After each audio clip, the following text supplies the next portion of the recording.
population control programs, such as sterilization.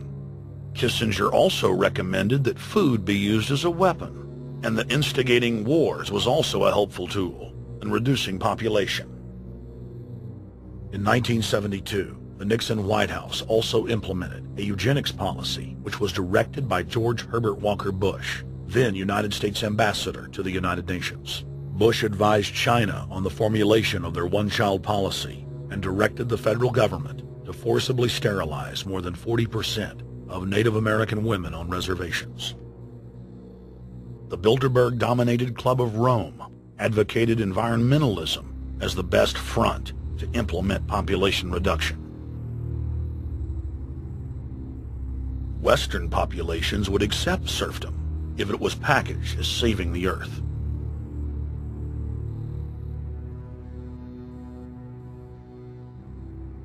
Industrialization of Africa, Asia, and Latin America could be blocked.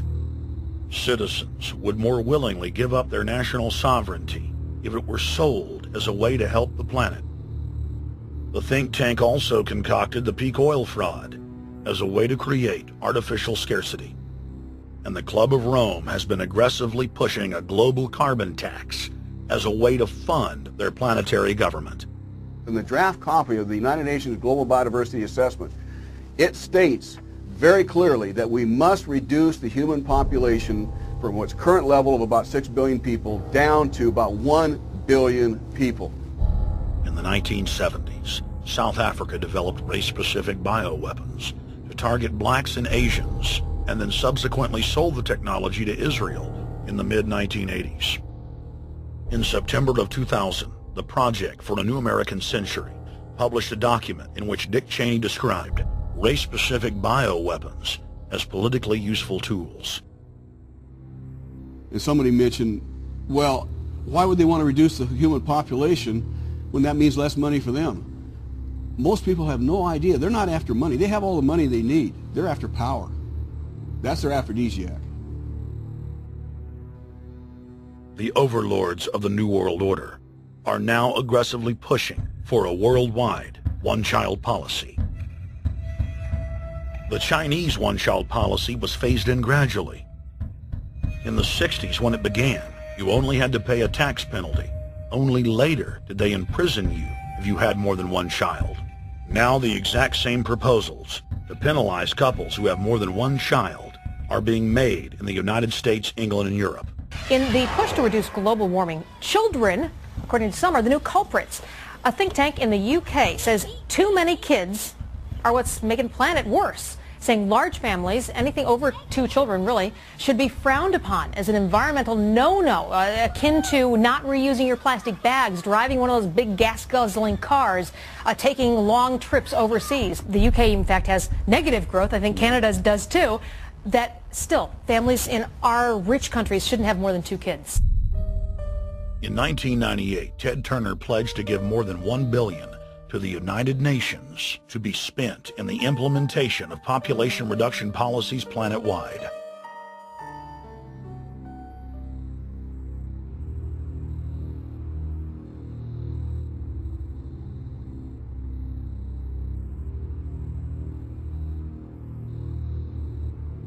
In 1999, the Bill and Melinda Gates Foundation gave $2.2 billion to Planned Parenthood, the United Nations Population Fund, and other population reduction groups.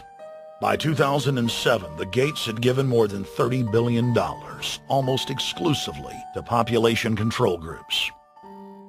The controlled corporate press cynically reported that the Gates were giving the money to help third world children. Bill and Melinda Gates were dethroned as the world's most generous philanthropists when their friend and fellow population reduction enthusiast, Warren Buffett, gave $37 billion to fund an army of population control groups. And I actually think the world will be much better when there's only 10 or 20% of us left. Dr. Eric Bianca. Prominent University of Texas biologist Dr. Eric Bianca, while receiving an award from the Texas Academy of Science, said that the worldwide AIDS pandemic was, quote, no good, it's too slow, and went on to laud the virtues of Ebola because it would kill 90% of the world population quickly. When his statements erupted into a national controversy, his graduate students defended him, stating that Pianka was too conservative and that all humans should be killed.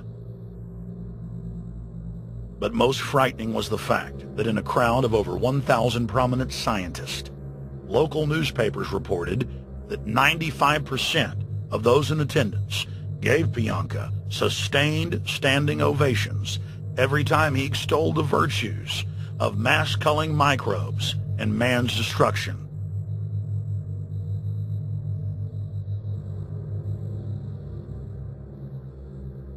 China was able to turn the corner and become the leading world superpower because they have a police state and they are able to force people to stop reproducing. Dr. Eric R. Pianka. The eugenics movement has now shaken off much of its Nazi baggage and is using people's legitimate concern about the environment as a cloak to conceal their real agenda. Everyone wants to breathe clean air and have good water, but the controllers of the environmental movement have done nothing but co-opt people's concerns and parlay it into support for global policies that further destabilize the third world and create untold misery. Phony environmental and conservation groups are now the biggest private landowners in the world.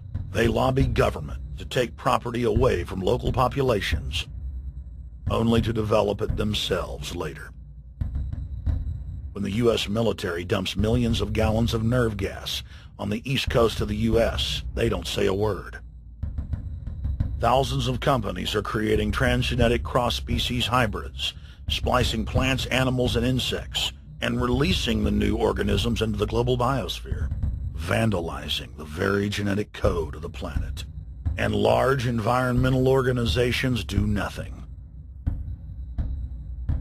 The corporate elite of the planet intensified their push for a global taxation system with a year-long build-up to the Live Earth hysteria held on July 7th, 2007 on 7 continents. World leaders announced that saving the Earth was the new organizing principle for humanity and hailed it as the planet's new religion. They claimed that CO2, which plants breathe, was killing the Earth and that we must reduce the number of children we have to curtail our carbon footprint. Countries across the world marked the day by passing new carbon tax schemes and raising taxes on gasoline, natural gas, and electricity.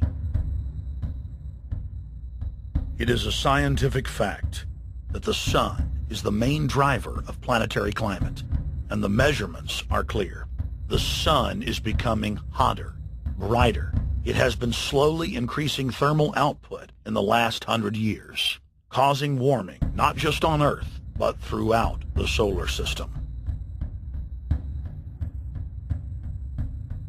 But the scientific facts and even the order of the planets didn't matter to one of the chief organizers of Live Earth, David Mayer de Rothschild, heir to the British arm of the Rothschild fortune, when we spoke to him.